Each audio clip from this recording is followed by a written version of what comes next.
progress. This makes it much easier to plan your lessons and at the end of the term or the year to write a report for each learner, because you'll have that record throughout the year to be able to refer back to. Obviously, you can start with a list of names of your students in the same order as your register, but next to that, as well as their attendance, make comments on their progress in the different skill areas and some comments. I think it's very important that you get to know your students individually. Remember, start simple, assessing one or two aspects and making notes against each learner. You don't have to overcomplicate this. Over time, you can add more things that you maybe are looking for. I think in the next part of my talk, I really want to talk about some synchronous tips. So this is the online, like this webinar, where you have a good internet connection and you manage to get your students together. Again, I think as Finita and Pajati said, I wouldn't recommend having a 1 hour or a 90-minute online lesson for many of you. It might only be a short, bite-sized session, maybe 10 or 15 minutes.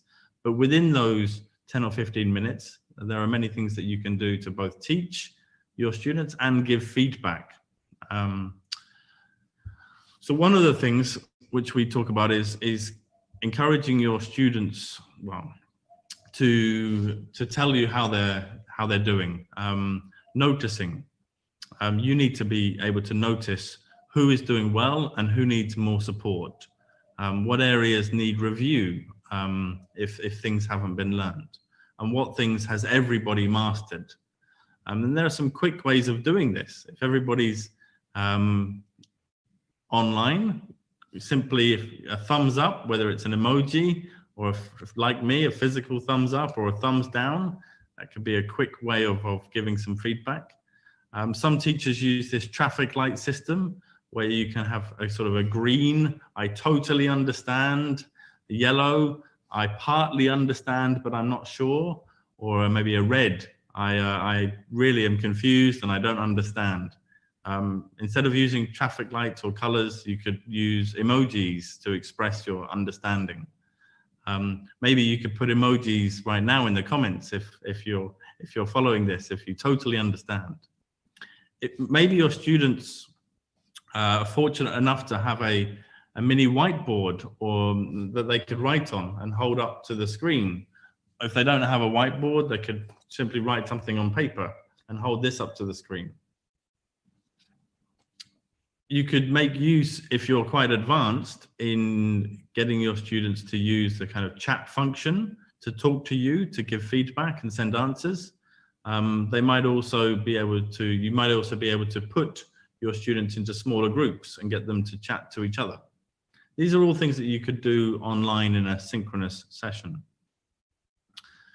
Self-checking is very important. I think encouraging your students to be a little bit more autonomous, giving them the responsibility to check their own answers against the key, for example, and report back to you on the answers that they need more clarification on, instead of going over every answer individually as a group, as a teacher, very teacher-centered, focused. So really building learner autonomy. Sometimes give them the key, give them the answer sheet, and get them to check their own learning. Another tip, a way of giving feedback quickly is you might project or display through PowerPoint the answers to a task, but maybe one of those answers is wrong, and ask your students to tell you which answer is wrong. This is a way to focus on what the learners need rather than spending time on what learners already know. Again, peer assessment. If you're able to, I encourage you to get your students to work together and to assess each other's work. Using peers means that the pressure is taken off individuals. Can-do statements are very important as well. What we mean by can-do statements is by the end of this week, or by the end of this course, or by the end of this lesson, what are students now able to do? I often like to talk about the use of English to do something, so functional language. And I think maybe spending some time at the end of the lesson or the end of the week and asking students to write their own can-do statements based on what they've learned is useful for you to see their progress, and also motivating for them to be able to know what they have learned. Obviously, one of the things that we're all learning at the moment, and Finita highlighted just now, is if you are able to use the internet and technology, you can make use of many free tools to create online quizzes and polls, which can be a very fun way of engaging with your students, and also a very useful way of checking learning and to see who is doing well, who has understood your lesson, and who is getting the answers wrong. So these kind of online polls and quizzes, almost it's a kind of gamification of learning. Often students find it fun, challenging. Maybe they can compete against each other and get to the top of the leaderboard. But for you, this is really feedback, that you can use and put into your report, into your register to monitor their progress. So it's a fun tool, but it's a very practical and useful tool for monitoring and assessing your students' progress. The last thing, before I give you some resources, I don't have words or detailed slides, but I really just want to focus on this for a moment, because I think this asynchronous learning and assessment is what is happening most of the time in Indonesia and in most countries around the world. I don't think many teachers and certainly not all teachers have the tools or the internet connection to run a synchronous session like we are right now. And if they do, it's often quite short. So what I strongly suggest to all of you is, during these COVID-19 times, is to focus on asynchronous learning. So what it means by asynchronous learning is that your learners are going to be autonomous. They're going to go away and do some self-directed learning in their own time. I think it's very important that you give them a clear task, a mission. You might spend 10 or 15 minutes, whether you are just giving them that task via WhatsApp or by email or by through a short Zoom session like this. Once you give those learners that task, they go off and then they will complete that task in their own time, maybe individually or in pairs or small groups. So if they're doing that in their own time, this is asynchronous. It's not at the same time, but that's okay. You've got to have confidence and give trust to your students to get on and to complete that mini mission or activity that you've set them. It could be creating a short video or writing an essay or completing a worksheet. You can be very creative in the types of tasks that you set them. But right now, I think that this is how most teachers and most learners are continuing to work at home during these times. Now, once they've done that task, the next bit is they're going to send it back to you, and you're going to have to give feedback on how well they've done and what they need to do to improve. But that analysis that you will do of their task that's submitted is very useful for you to be able to see how well they're doing and what learning needs they have. So really, at the moment, I would focus on asynchronous learning primarily, and synchronous learning, obviously, if you have the tools and everybody has access to the internet. Let me finish, I'm aware of time, by giving you some recommendations to learn more about both synchronous and asynchronous assessment and to continue your own professional development. So here are some resources and also some conferences and workshops coming up. Some of the tips that I've given you today, I've taken these from a British Council website called Teaching English. You can see the address here at the top. And if you go to this website, you'll be able to download, you can see there's a PDF worksheet. It's just 2 pages, and these are this PDF covers assessing learners online and the importance of a clear assessment criteria. There are many different resources like this on the Teaching English website. Another one that will be of interest to you today is a summary of, again, some of these online quizzes and tips for noticing and getting your students to self-check their progress. So again, you've got the address there, and I will share my slides with you at the end of this talk. So don't worry about writing it down. You'll get a copy of my slides.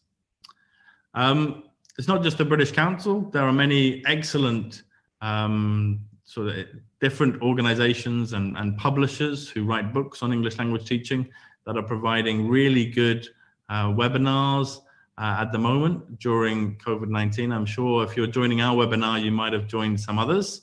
This was a webinar, a very recent one by Cambridge University Press and Cambridge Assessment English. And this is a 50-minute webinar all about assessment for learning. And so I highly recommend this one particularly, but also there are many others. There are some excellent different blogs and articles about formative and summative assessment, especially during COVID-19 and doing these things online. So I wanted to highlight a couple of these for you to read in your own time. This one is called 7 Smart, Fast Ways to Do Formative Assessment. Another one that I found very useful, this article was called 11 useful formative assessment tools for teachers. So again, it's giving you some tools. So whilst you have tools that are good for quizzes and keeping your lessons fun and engaging, there are some very useful tools, technology and apps that are very useful for you to help you with your formative assessment. There are two blogs by a website that I've come across called Edutopia. So the first one is called Formative Assessment in Distance Learning. And the second one is, again, more tools, fantastic, fast, formative assessment tools. So they have rounded up a variety of digital tools that you can explore and familiarize yourself to be able to use to monitor the progress of your students. The British Council regularly runs different training online. We have our own webinars, and we also have what is called a MOOC, a massive open online course. So this MOOC is called Language Assessment in the Classroom, and it's about a 1-month course. And you have to do 2 hours of learning every week. You can see it says 4 weeks long. 3 hours of weekly study. And at the end of that course, you can get a certificate. You can enroll right now, although it's not running at the moment, but when it is running in the future, you'll get an email and you'll be invited to join. And it's free to join. The British Council and TEFLN, we might mention this at the end of the webinar today, but as well as today's special webinar with Central Java, we're very proud that we're working closely together with TEFLN on English language assessment in Indonesia. And we will be running a series of webinars specifically focused on assessment throughout October. So there will be 4 webinars for you to come and join. And you'll be hearing from both UK and Indonesian experts on assessment. So if you're really interested in this topic, I encourage you to register and to come and join us for that. And at the end of October, the British Council is also running a 2-day language assessment conference called New Directions in English Language Assessment.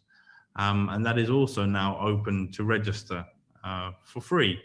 The plan was to do this conference face-to-face in Singapore, but because of the pandemic, we've moved it online. And before the conference itself, we will run 6 different pre-conference events in October, which are also all free for you to join if you would like to develop your skills and knowledge in this area. Lastly, I haven't had time today to talk about the importance of proficiency, measuring your English language proficiency, a little bit more on summative assessment. But obviously, it's very important that you know both your own level of English and your students know their level of English. And if you're giving them 80 out of 100 or 70 out of 100, what does that mean? Is it meaningful? So this is an area for another day, but I think if you don't know about the Common European Framework references of languages, the CEFR, this A2 to C2, levels of English. What does it mean to be a B1 language learner or a B2? Then I encourage you, that's your homework from me, is to find out more about the CEFR. And when you are measuring your students' level of English and giving them marks, what do those marks mean? We've just launched a new free test called English Score, which you can use on your phone, yourself or with your students. And this will give you a quick test and some feedback on your current English language proficiency. We don't have time to go into that area in so much detail today, but through the assessment symposium and the conference, you certainly will hear a lot more about that. Thank you very much for your staying with me. I apologize if I've gone over a little bit with my talk. Again, good luck with your teaching and your professional development. Stay safe and keep in touch. Thank you very much. That's all from me. Wow, thank you very much, Com, for sharing the ELT emergency synchronous learning and assessment. It's really, really interesting. Well, ladies and gentlemen, kindly remind you for questions, you could leave them on the chat box on YouTube by mentioning your name, organization, and the city first. And then don't forget to write to whom your question is addressed. Well, ladies and gentlemen, now we are coming to the last speaker for today, Mr. Aslam Khan. He will be sharing the new normal in 21st century English language education, linking theories and pedagogical practices in challenging times. So, ladies and gentlemen, please welcome Mr. Aslam.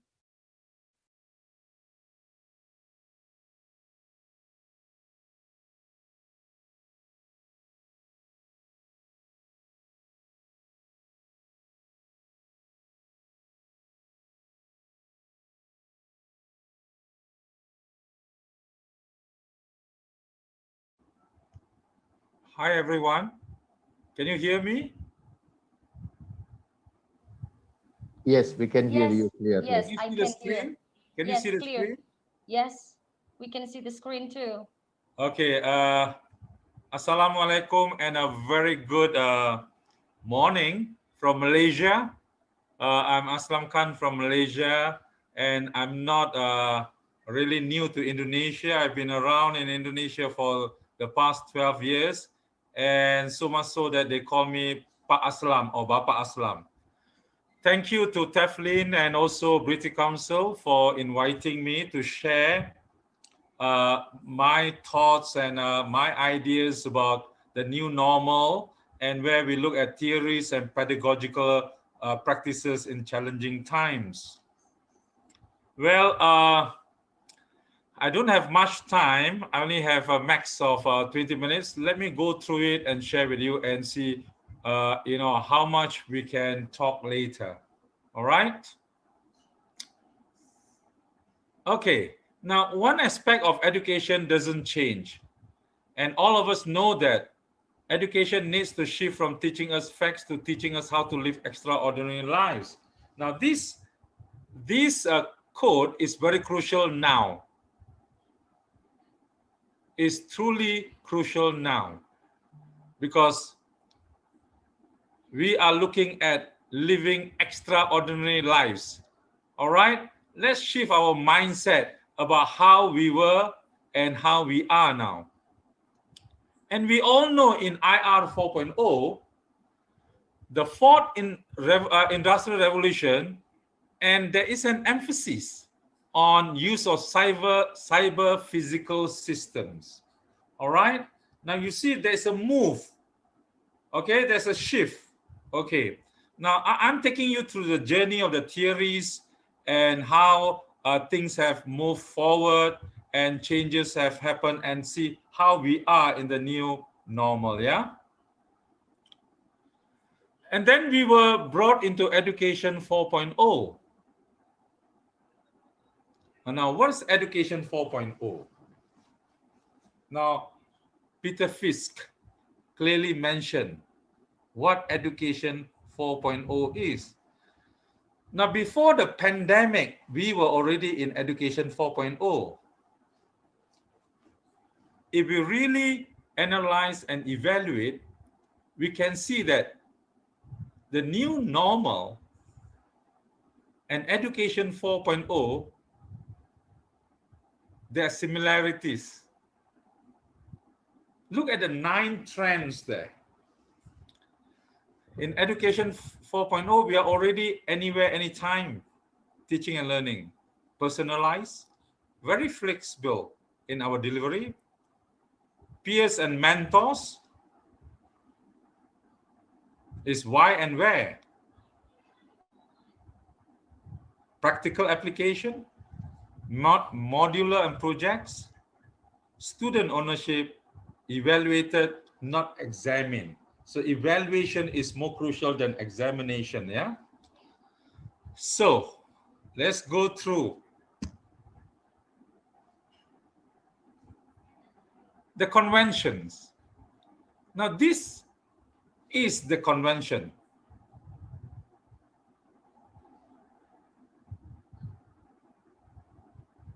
Look at the convention.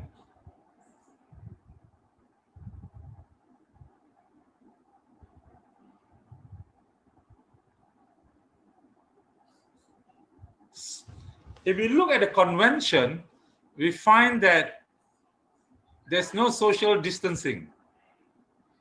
It was all a very closely knitted family, learning and teaching. But we are now into the pandemic situation. And when we get into our new pandemic situation, the new normal, so-called the new normal, we are looking at the challenges. We are looking at realism versus idealism. Whether we are going for truly the ideal ways of teaching or learning, or we are looking at the reality of learning and teaching. And then we are all over the world. All over the world, we are facing the same situation. And what stance or what kind of perspective are we taking? Will it be the same in Indonesia or Malaysia or Japan or Korea? So these are some of the thinking questions that we really need to reflect and bring into our classroom, because we are teachers in our own context. Some of the things that others are doing may not be workable in our classroom. So as a teacher or as a practitioner, we have to reflect a lot when we are in our own classroom. Okay, let's move on. The new normal. This is what it is said about the new normal, a previously unfamiliar or atypical situation that has become standard, usual, or expected. Now, when I shared the Education 4.0, it was something that was not familiar much earlier. But in Education 4.0, the 9 trends has already been practiced, put into practice, realized, and has become a standard. So I'm not sure, because I keep on thinking, is the pandemic something new, or we are back to Education 4.0, the 9 trends which we have put into practice. So is the new normal really a new normal? These are questions for us to think about. And when we talk about new normal, these are the keywords that we look at when we talk about the new normal. And the shift, we talk about the shift. Convention to if we look at this slide, we are looking at individualized and personalized differentiated learning, which is away from the convention. So in Education 4.0, this is one of the trends.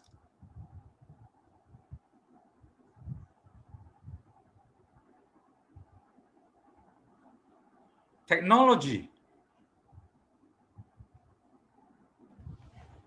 So we are looking at the shift. The shift, the 7 most powerful idea, we are talking about shifts in learning today. Physical to digital, standards to habits, compliance to play, schools to communities, reaction to interaction, isolation to connectivism, privacy to transparency. Now, I'm always looking at all this in the context of the Education 4.0, 21st century learning and teaching, and also IR 4.0. So these were all before the pandemic. So what are our thoughts, or your thoughts? And when we come to testing and evaluation, the convention.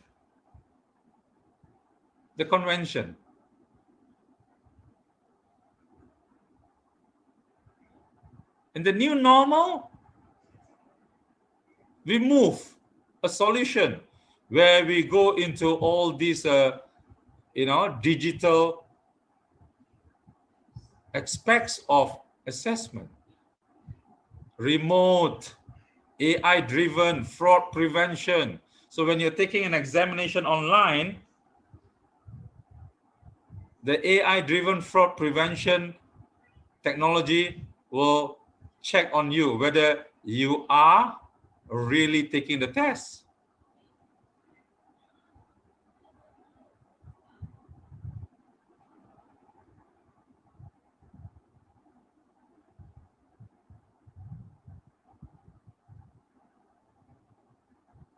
So, if we look at all this, and we are moving into the new normal, so-called new normal in education, the transitioning is something that lots of us have to face. These are the challenges, and we have to come up with our own best practices.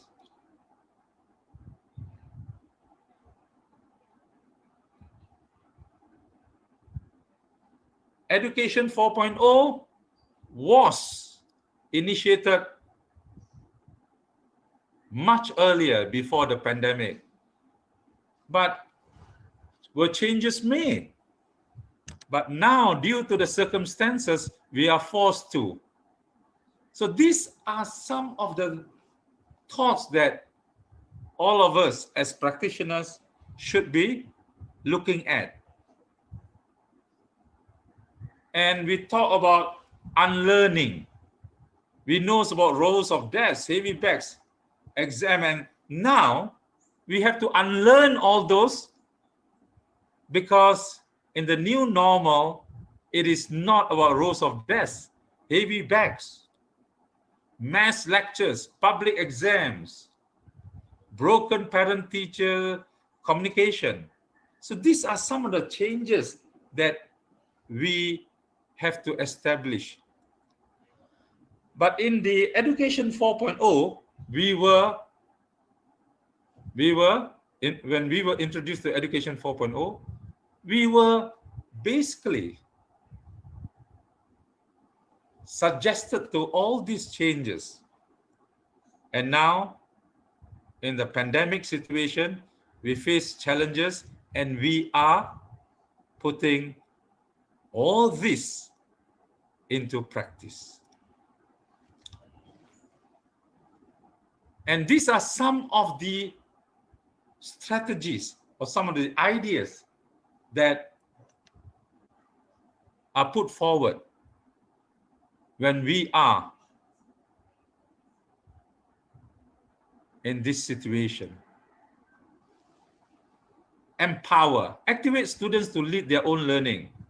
Now that's the new normal, but it's also in Education 4.0. It's also in 21st century education.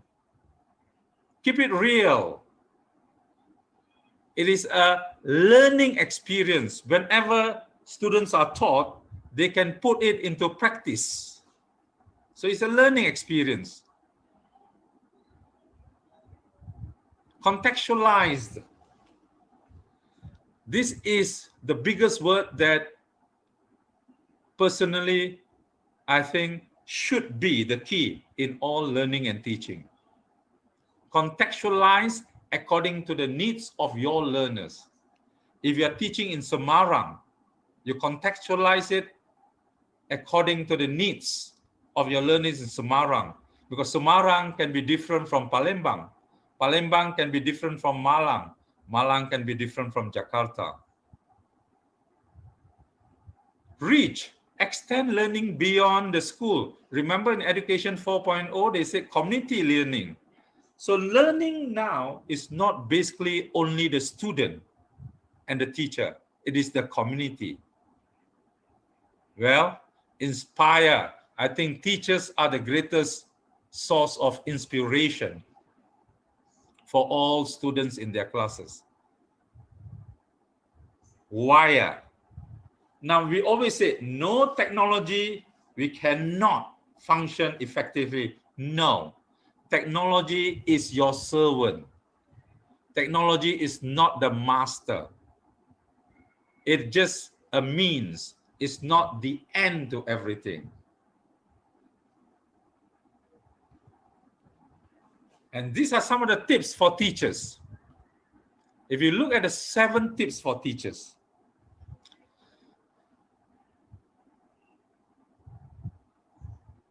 practice, practice, practice.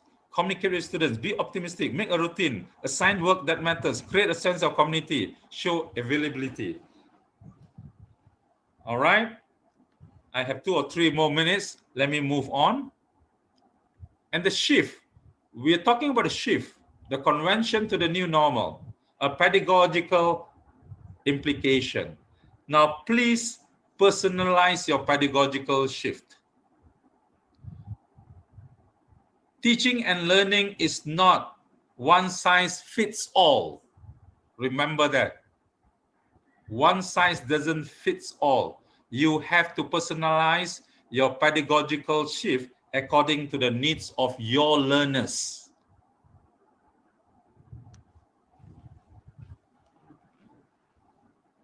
So to ease the transition, the shift of learning space, shift of delivery, shift in learning evaluations, shift of responsibility in the teaching and learning process. Look at all this shift. This is something for us to really reflect and put into practice. This is a practical approach that I personally created this is something that I created. And I feel that whenever I create something like teaching a poem, He Has Such Quiet Eyes by the poet from Jakarta, I give the instruction, procedure, activities, and I find that it is very new normal. It's very new normal. It's synchronous and asynchronous. And then I have the principles and beliefs, and I have the outcome and remarks. So I am very happy because I have realized the teaching and learning of English language based on the required principles, beliefs. And the conclusion. New kind of problem requires new methods of solution, and new method of solutions require new way of thinking for quality and effective learning and teaching. So please use the word contextualized. So anything you say, I've contextualized my learning and teaching to the needs of my learners, to where I am based. So are we into the new normal? Now, these are the 10 pertinent questions for all of us to reflect. And if we can reflect and provide a good answer to all this, then, ladies and gentlemen, we are the teachers of the new normal. And my hope is that our new normal today exposes what was wrong with our old normal yesterday and set us up for a better normal tomorrow. Thank you very much. I think I kept to the time. And once again, thank you so much, Teflin and also British Council. My sharing session is for us to reflect and then put into practice according to the needs of where we are serving. So for all the Indonesian teachers, do your best for all the children of Indonesia, because they are the leaders of tomorrow. Thank you very much. All right, thank you very much, Mr. Aslam Khan, for the enlightening sharing, especially on the new normal assessment and evaluation, a way more challenging in this hard time. Well, ladies and gentlemen, I hope you've been enjoying all sessions so far. We are now moving to the question and answer sessions.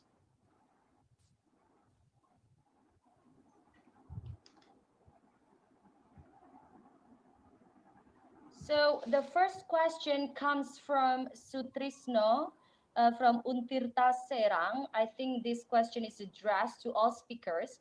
How to overcome the problem like the lack of bone-in-bone feeling in e-learning? So maybe starting from Pak Jati.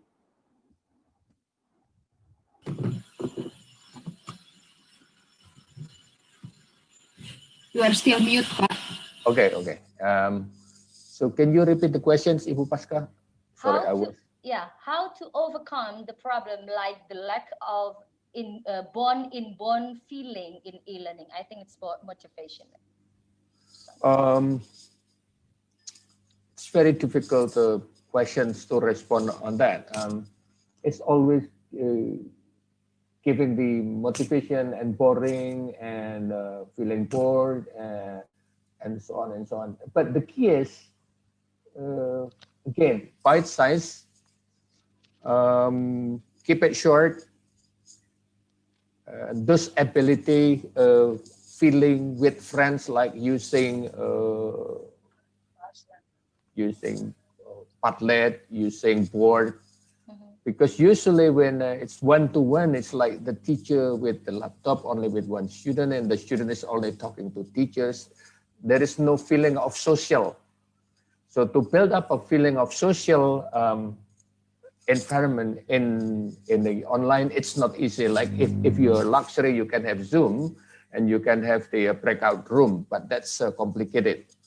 But very easily you can use Padlet, you can use learning apps.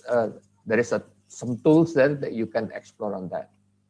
Maybe Vinita got a better idea for young learners. Yes, Finn. Okay.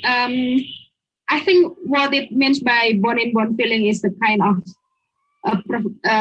giving the teachers presence in the online learning, because I believe that students feel isolated, they feel lonely, and teachers also feel isolated and lonely at the same time.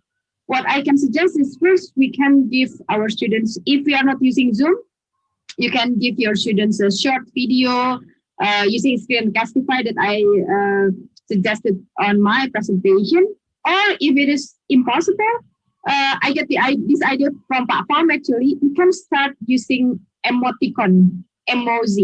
In the morning when you start your class in Telegram or in WhatsApp, for example, start by asking the students to give the emoji expressing their feeling at that time. And then they can write the happy emojis, sad emoji, angry emoji, things like that.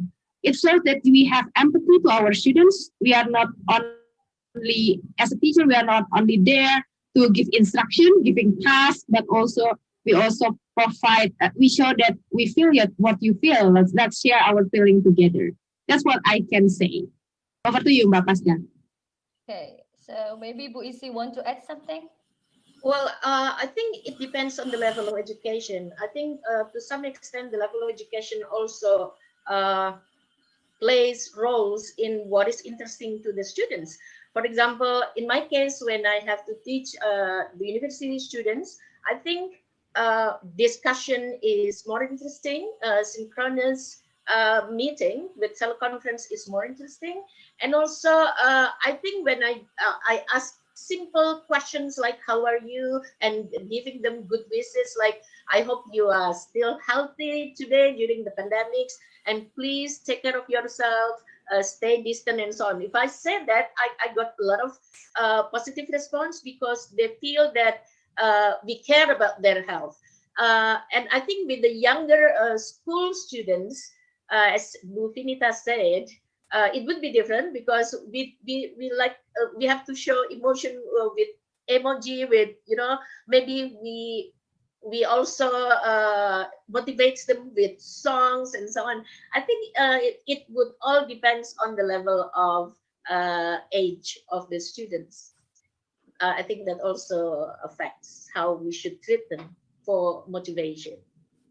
All right, so Com, would you like to have something to say? I think I would just say that this is something that is very new for most teachers and students, certainly in Indonesia, that don't worry about trying to be an expert overnight.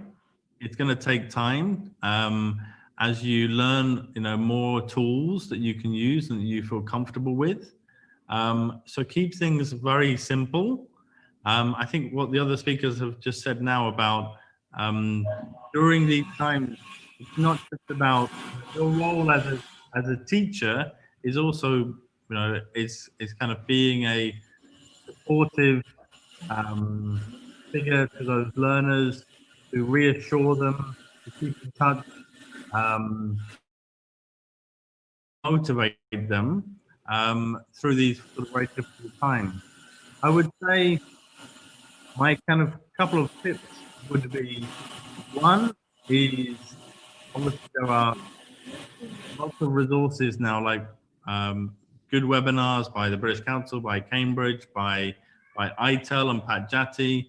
There are lots of things that you can watch to develop your knowledge, and then try out one or two of these tools that are that appeal to you, and practice with them. And the second kind of tip I would say is that I think it's important for you to talk to and engage with the parents of your learners, because the parents play a very key role at the moment.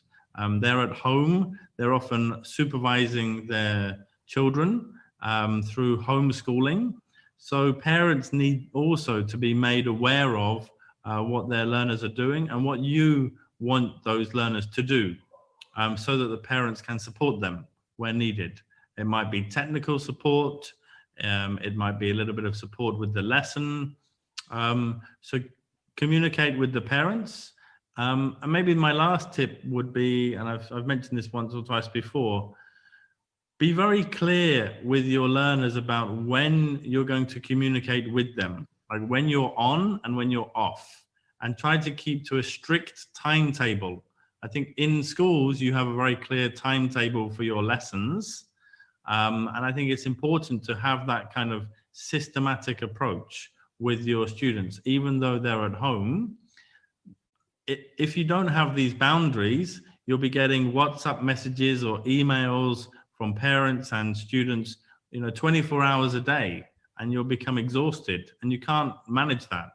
So I think you need to think about when is the time that you're going to meet your students and maybe give them a task, and then they go off and they work on that in their own time. And then when is the time that you're going to give feedback to them? So I think planning will help all of this, but being systematic and clear about the objectives of your tasks, of the lesson, and the timing for it are very important, kind of fundamental aspects of emergency remote teaching and assessment. All right, great answer. So, Pak Aslam, would you like to have something to add?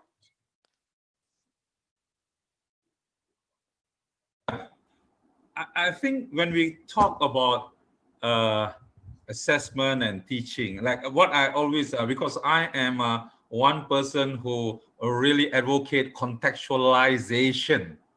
So I am the contextualization person in education.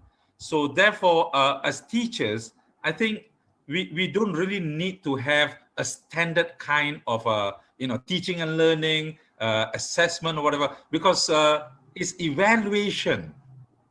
It's evaluation we are looking at, because examination and assessment and, I'm not to say I'm against, but I think whatever we evaluate is based on what we have taught. Because the outcome of what we are teaching is so crucial. Because we have at the back of our head before we enter the class, today I want to achieve this outcome. And that's it. If we have done that, inshallah, we have taught the learners and the learners have learned. And when we evaluate them, we are evaluating them on the outcome that we have set earlier. So that's what teaching and learning is all about. We share with them, and then we evaluate them, what they have learned, and we take another step from what we have done. So teachers, don't feel that you have a gun at your forehead to be shot at all time, what you're doing right or wrong. Give your best in the best possible situation with the best facilities and the best technology or whatever you have, resources you have. The bottom line is, have you achieved your outcome that you set before you enter the class? If you have, your conscience is clear. Inshallah, you have been that teacher. That's what I feel, yeah. All right, thank you, Pak Aslam. So now we're moving to the next question. So the question comes from Damayanti Lazuardi Kamila Solo. And this question is addressed to Bapak Jati and Ibu Finita. Can you suggest what skill do we have to develop for students in elementary during this pandemic? Is it speaking, reading, or writing? So I think like the priority one. Okay, please, Ibu Finita and Pak Jati. I will not suggest any, I will not suggest any skills to develop, but I suggest more on exposure. This is elementary school, so exposure of books, it's at home with the help of the parents possibly, exposure of YouTube channel for kids so that they enjoy, rather than a traditional teacher in emergency remote teaching trying very hard to give something to elementary school children at home. I think that's going to be very difficult. So my suggestion is list good stories, list good books, share with the parents, and get the exposure. I think that's the great moment right now to give the kid exposure to English. Could be in writing, could be in listening, whatever, but not in a quotation, not teaching. So exposure for elementary school, I think it's the best. Finn? Yes, but yeah, supporting you. I believe that the idea of teaching English for young learners, not only during the pandemic, but also teaching English for young learners in general, is not to develop any language skills, but it's to develop the students' interest and love to learn language other than their mother tongue. So we need exposure for the students. You can also try accessing British Council website, Learn English Kids. You can find so many songs, stories, flashcards, games that can engage the students during the online learning.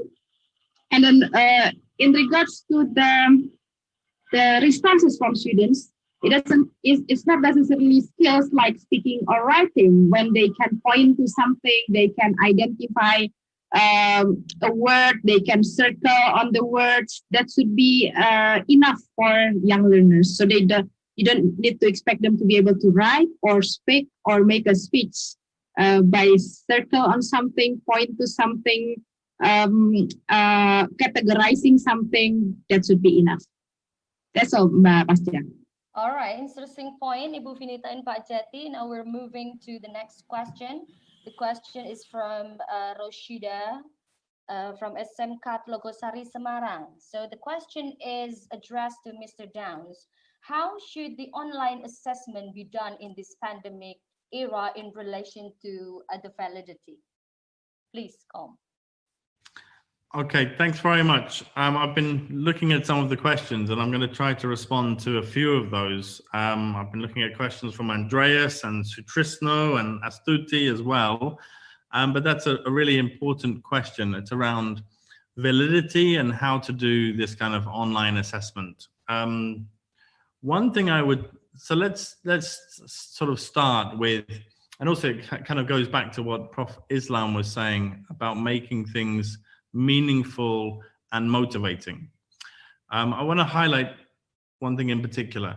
I think there is a huge advantage at the moment. I mean, there are lots of disadvantages from the current situation, but one of the advantages for me is that by moving to more asynchronous tasks, personalized asynchronous tasks, where maybe you're asking your students to write an essay in their own time, or a short text, or to make a video, maybe a 1-minute video, and send that video to you by WhatsApp, you're going to get a lot of, these are the productive skills. And I often think that in class, especially if you have a lot of students, only the strongest students tend to speak, or, maybe you only share, the best written example from one student who writes on the board. But if everybody right now is at home, maybe they're on their own, and they all have the same individual personalized task, they will all have to produce, productive skills, a response to that task. And that can be very motivating for them. It's great for you for doing formative assessment of each individual learner. It's going to take time, sure, but it's a rich sort of whatever your students produce will be very rich for you to analyze in order to gain kind of a better understanding of how they're doing and their English language skills. So specifically on writing and speaking, I recommend, again, giving your students clear tasks to get on with, and then send those to you, whether it's by WhatsApp or by email. And if it's an individual response, they can't cheat. If they're making a video, it's only them. If they're writing a text, they might have some help writing that text, but if it's about them, then it will be an individual response. Going back to just the other point around maybe reading and listening, I think one of the things that you can do in that area, obviously I know a lot of teachers here use worksheets. There'll be multiple choice questions. How do you know that it's your learner who's answering that, or are they getting help, or are they cheating? I acknowledge it will be hard to tell. But if you can do a synchronous online game or quiz, like using Quizlet or Kahoot, that's going to be fun. And I think it's a race against time. It's, there's often a clock. And so the students who respond quickest will get to the top of the leaderboard. So it will be a fun way of doing a test, and it will show you who's answering those questions fastest.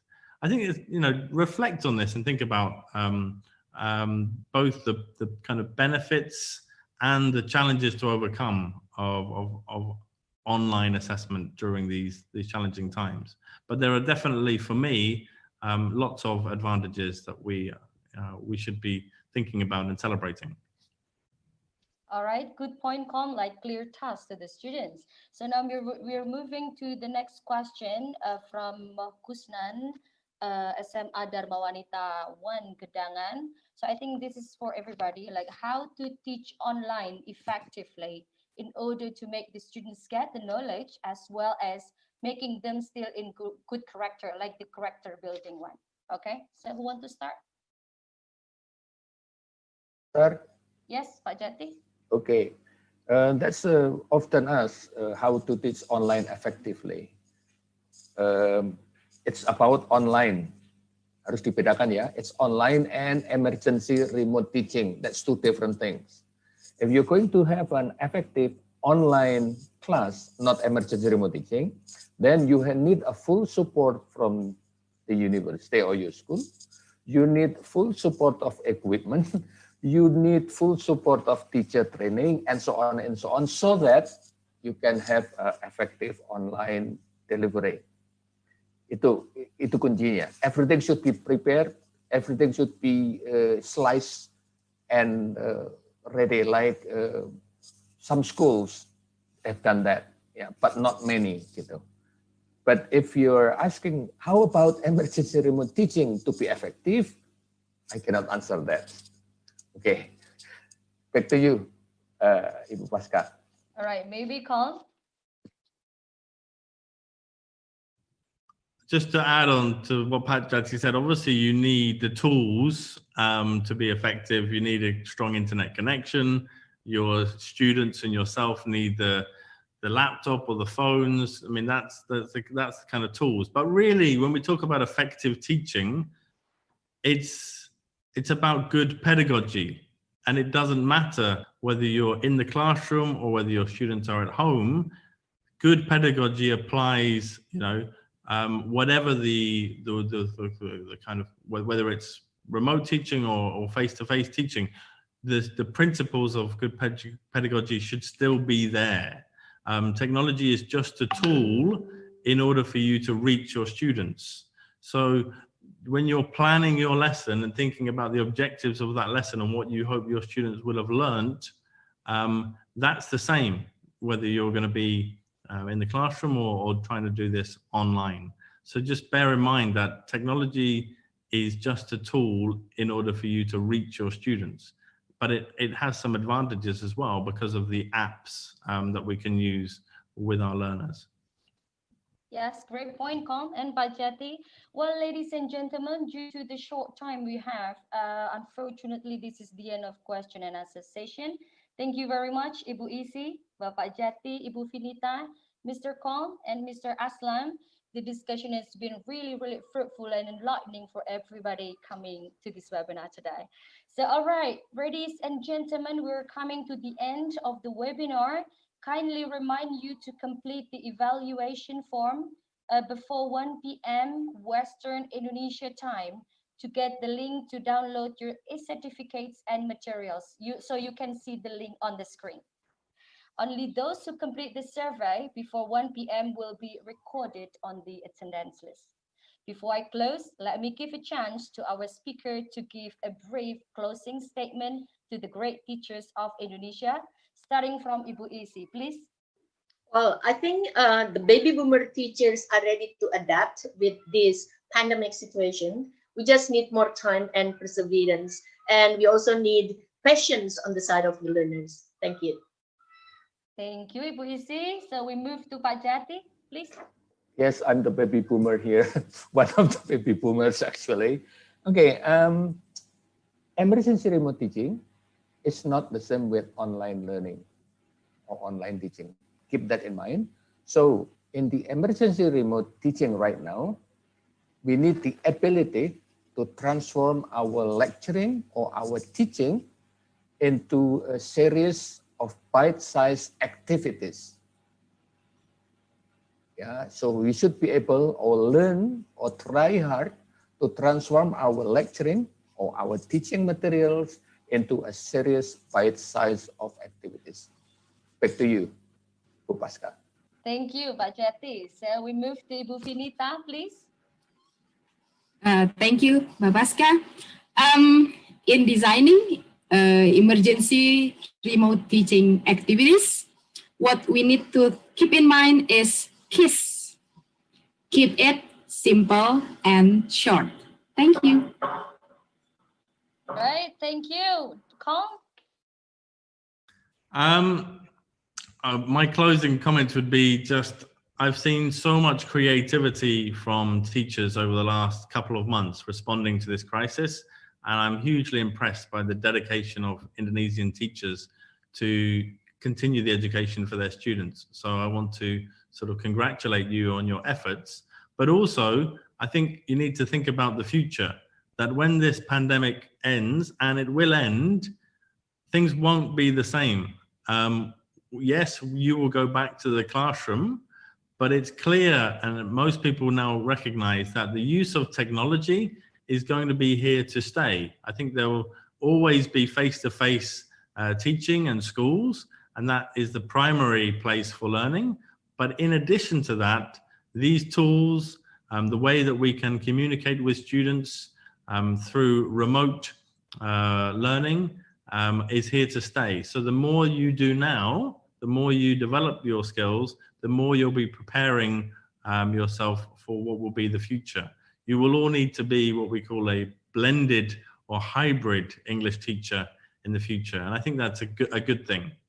So whatever efforts you're putting in now, it's not just for a few months, it's going to be forever. Thank you. And Mr. Aslam, please.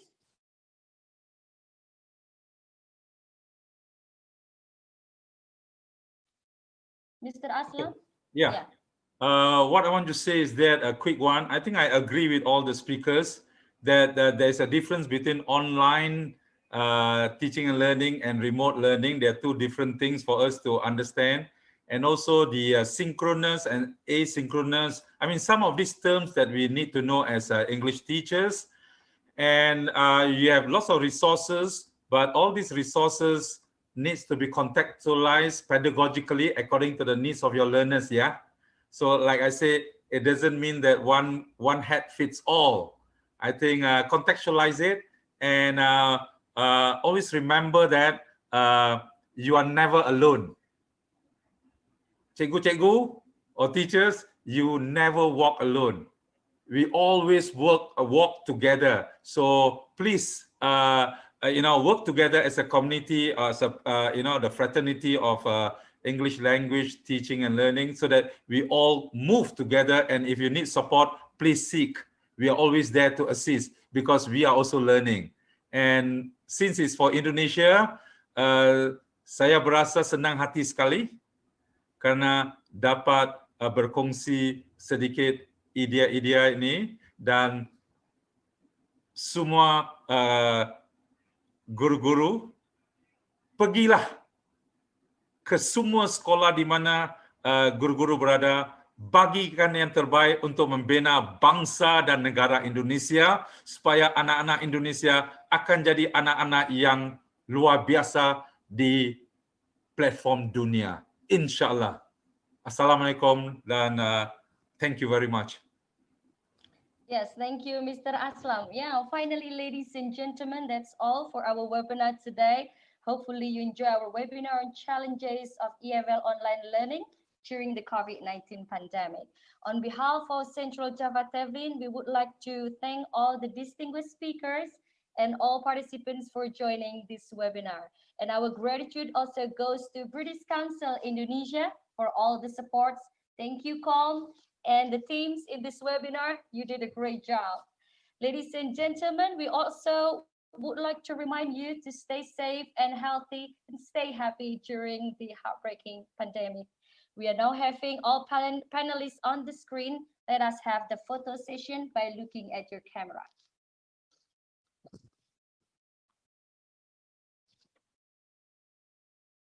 Pak Jati? All right.